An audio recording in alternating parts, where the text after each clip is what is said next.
जैसा कर्म करोगे वैसा ही फल प्राप्त होगा। यह कहावत हम सबने बहुत बार अपने जीवन में सुनी होगी, लेकिन क्या सच में आप दिल से मानते हैं कि अच्छे कर्मों का फल अच्छा ही होता है? अंदर से कोई स्पष्ट उत्तर नहीं आ रहा होगा, क्योंकि हम अपने आसपास ऐसे बहुत से लोगों को देखते हैं जो जीवन भर अच्छे कर्म करते रहते हैं, लेकिन इसके बावजूद उन्हें अच्छे फल प्राप्त नहीं हो पाते। एक नौजवान कड़ी मेहनत करता है किसी परीक्षा में पास होने के लिए, लेकिन उस परीक्षा के परिणाम में उसे निराशा ही हाथ लगती है। तो इससे तो यही सिद्ध होता है कि जिन महापुरुषों ने ऐसा कहा है कि अच्छे कर्मों का फल अच्छा ही होता है, या तो वह महापुरुष गलत थे या फिर हम कर्मों का लेखा जोखा समझ ही नहीं पाते। पर चिंता न करें, क्योंकि आज की कहानी सुनने के बाद कर्मों के बारे में आपकी सोच, आपकी दृष्टि एकदम स्पष्ट हो जाएगी। पुराने समय की बात है, किसी गांव में श्यामू और राधेश्याम नाम के दो भाई रहते थे। पूरा गांव जानता था कि वह कहने को भाई थे, लेकिन भाई जैसा प्रेम उन दोनों में नहीं था। श्यामू बड़ा था और राधेश्याम से वह बहुत तेज और चालाक था। उसने राधेश्याम के हिस्से में आने वाली खेती बाड़ी की भी जमीन खुद हड़प ली थी। इसीलिए राधेश्याम के परिवार को बड़े ही कष्ट के दिन झेलने पड़ रहे थे। राधेश्याम की पत्नी अक्सर बीमार रहा करती थी और उसके पास उसके इलाज तक के पैसे नहीं थे, लेकिन अपने भाई से विपरीत राधेश्याम बड़े ही शीतल स्वभाव का आदमी था। वह कभी भी किसी के साथ बुरा नहीं करता था, लेकिन उसके मन में अक्सर यह सवाल उठा करता था कि मैं किसी का बुरा नहीं करता, किसी के बारे में बुरा सोचता तक नहीं हूँ, तो मेरे साथ ऐसा क्यों होता है? क्यों मेरी पत्नी हमेशा बीमार रहती है? क्यों मेरे पास इतना भी धन नहीं है कि मैं अपना जीवन अच्छे से चला सकूं? क्यों मुझे मेरे कर्मों का फल नहीं मिलता है? और मेरा भाई इतना द्रुत है, इतना चालाक है और वह हमेशा मजे में रहता है, उसे तो कोई परेशानी नहीं है। वह यह सोचने लगा कि शायद बुरे कर्मों का फल अच्छा मिलता है, अच्छे कर्मों का फल अच्छा नहीं मिलता, और धीरे धीरे यह संदेह उसके मन में घर करने लग गया। उसे गांव से कुछ दूर एक सन्यासी अपनी कुटिया बनाकर रहा करता था। जब भी वह सन्यासी गांव में भिक्षा मांगने के लिए आता तो सबसे एक ही बात कहता, जो तूने किया वो तेरे हिस्से और जो मैंने किया वो मेरे हिस्से।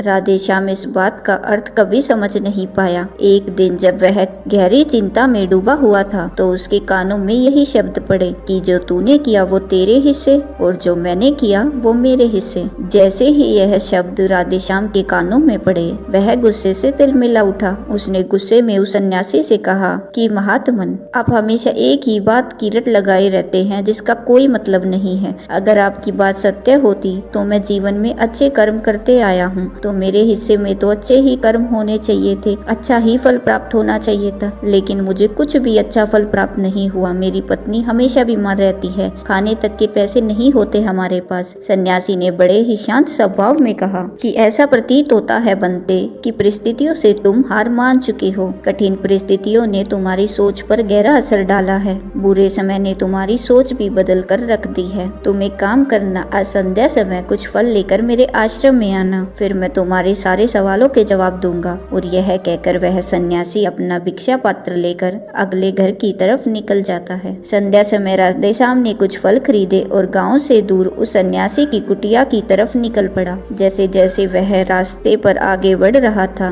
उसे अथाह शांति का अनुभव हो रहा था, क्योंकि रास्ता गांव से दूर था, इसीलिए उसमें कोई हलचल नहीं थी। बस रास्ते में जगह जगह कुछ लंगूर बंदर दिखाई दे रहे थे। राधेश्याम के मन में आया कि वह कुछ फल उन बंदरों और लंगूरों को खिला दे, लेकिन फिर उसने सोचा कि अगर मैं फल लेकर सन्यासी के पास नहीं गया तो मेरे सवालों के जवाब मुझे नहीं मिलेंगे। इसीलिए वह बंदरों से फल बचाता हुआ उस सन्यासी की कुटिया तक पहुंचा। जैसे ही राधेश्याम उस कुटिया में पहुंचा, वैसे ही सन्यासी बोल पड़ा, अगर मन में था तो ये फल खिला क्यों नहीं दिए बंदरों को? यह सुनकर राधेश्याम आश्चर्यचकित रह गया कि सन्यासी को कैसे पता चला कि उसके मन में बंदरों को फल खिलाने की इच्छा उठी थी। उसने पूछा कि महात्मन, आपको कैसे पता कि मैं बंदरों को फल खिलाना चाहता था? सन्यासी ने बड़े ही शांत स्वर में कहा कि जरूरी जरूरी यह नहीं है कि मुझे कैसे पता चला, हम तो सन्यासी हैं, सबके मन की बात पढ़ लेते हैं। जरूरी यह बात समझना है कि जिस तरह एक बछड़ा हजारों गायों के बीच अपनी माँ को ढूंढ लेता है, उसी प्रकार कर्म अपने कर्ता को ढूंढ ही लेता है। यह कर्म मेरे हाथों ही होना लिखा था। और यह कहकर सन्यासी ने उसके हाथ से फल लिए और बंदरों को खिलाना शुरू कर दिया। राधेश्याम इस बात का मतलब समझ नहीं पाया, इसलिए उसने उस सन्यासी से सवाल किया कि महात्मन, मैं आपकी बात का आशय समझ नहीं पाया, कृपया करके मुझ अज्ञानी को इसका मतलब समझाने की अनुकंपा करे। सन्यासी ने बड़े शांत स्वर में कहना शुरू किया कि बनते, मनुष्य को हमेशा यही लगता है कि वही करने वाला है, वही करता है और वही कर्म करेगा। लेकिन समझने की बात यह होती है कि कर्म आपका खुद चुनाव करता है, आप कर्म का चुनाव नहीं करते। अगर आप किसी कर्म को करने के योग्य हैं, तो हजारों लोगों के बीच में से कर्म आपको अपने आप ढूंढ कर निकाल लेगा।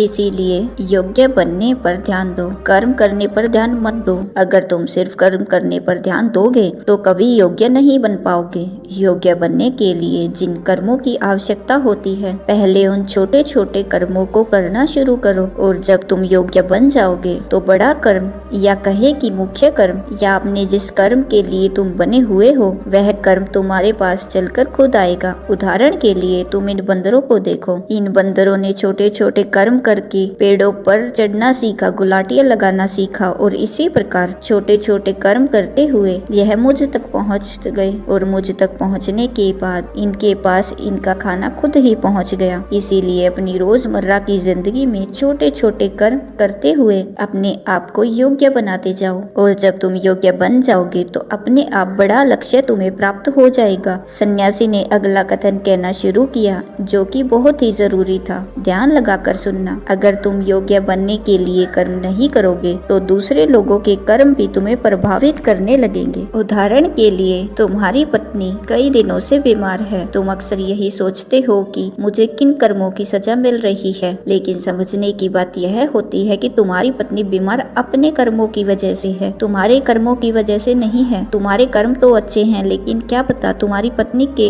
अतीत में अच्छे ना रहे हो, जिसकी वजह से वह बीमार हो गई हो, और तुम्हारे पत्नी के कर्मों की वजह से तुम्हें भी दुख झेलना पड़ रहा है। और इसी प्रकार बहुत से मनुष्य अपने बच्चों की वजह से, अपने परिवार की वजह से, इन सब की वजह से खुद दुख झेल रहे होते हैं। लेकिन जरा सोचो, अगर तुम योग्य होते तो तुम अपनी पत्नी का खुद इलाज करवा पाते, उसकी बीमारी दूर करवा पाते। और क्या पता अगर तुम योग्य होते तो तुम्हारा किसी दूसरी स्त्री के साथ विवाह हुआ होता जो स्वस्थ होती। लेकिन तुम योग्य नहीं थे, इसीलिए तुम अपनी पत्नी की वजह से खुद दुख झेल रहे हो। अगर तुम योग्य बन जाओगे तो दूसरे लोगों के कर्म तुम्हें प्रभावित नहीं कर पाएंगे। सन्यासी ने राधेश्याम को चेतावनी देते हुए कहा कि याद रखना राधेश्याम, आपको वो नहीं मिलता जो आप चाहते हो, बल्कि वह मिलता है जिसके आप योग्य हो। इसीलिए अपनी योग्यता को बढ़ाने पर काम करो, उसके लिए कर्म करो। कर्म का फल पाने के लिए कभी कर्म मत करो। राधेश्याम ने सन्यासी से हाथ जोड़कर एक सवाल पूछा कि महात्मन, मुझे यह बताने की अनुकंपा करें कि मैं अपनी योग्यता को किस प्रकार बढ़ा सकता हूँ, ताकि मेरा मुख्य कर्म मुझे खुद ढूंढ सके। सन्यासी ने बड़े ही शांत स्वर में कहना शुरू किया कि बनते,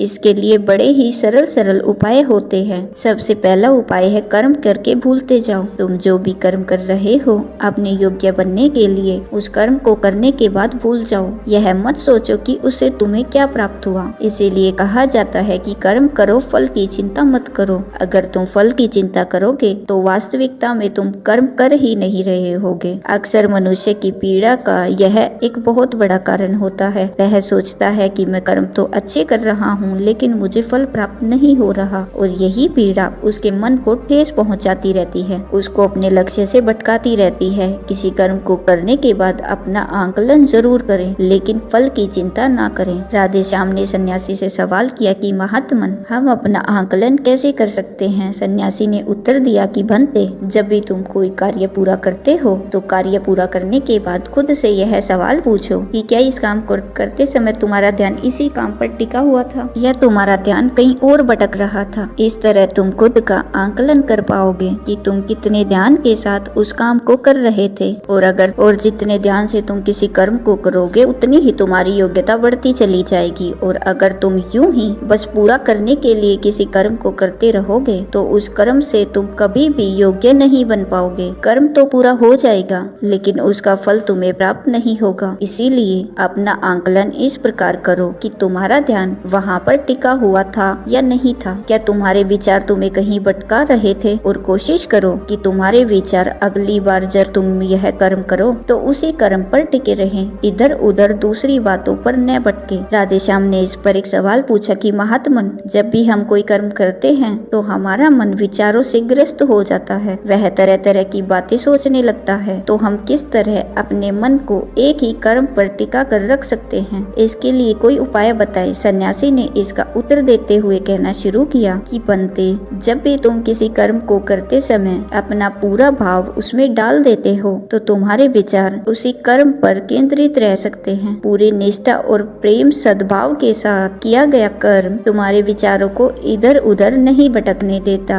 विचार तभी तुम्हें दूसरी दिशाओं में बहा कर लेके जाते हैं जब तुम उस कर्म को पूरी निष्ठा के साथ नहीं करते, उसमें पूरा प्रेम नहीं डालते, उसमें पूरा भाव नहीं दिखाते। जब यह तीनों चीजें तुम उस कर्म में डाल देते हो तो स्वाभाविक रूप से तुम पूरी तरह उस कर्म में सम्मिलित हो जाते हो और तुम्हारा मन और मस्तिष्क एक ही जगह पर टिका रहता है। सन्यासी ने अपनी बात खत्म करते हुए कहा कि अगर कोई इंसान, कोई मनुष्य इन उपायों का सही तरीके से इस्तेमाल करता है, इनका पालन करता है, तो वह किसी भी कर्म के लिए अपने आप को योग्य बना सकता है। और एक बार यदि वह योग्य बन जाता हो तो उसी बछड़े की बाती उसका कर्म उसे अपने आप ढूंढ लेता है। राधेश्याम को उस फलों के बदले जीवन भर का ज्ञान मिल चुका था, उसे स्पष्टता मिल चुकी थी, उसके सारे मन के सवाल खत्म हो चुके थे। उसने सन्यासी को प्रणाम किया और वहाँ से अपने घर के लिए निकल पड़ा। रात हो चुकी थी और रास्ते पर अंधेरा छाया हुआ था। वह इन बातों के बारे में विचार करता हुआ अपने घर की तरफ निकल पड़ता है। तो दोस्तों, कैसी लगी आपको यह कहानी? कमेंट सेक्शन में जरूर बताना, और अच्छी लगी हो तो इस चैनल को सब्सक्राइब जरूर करें।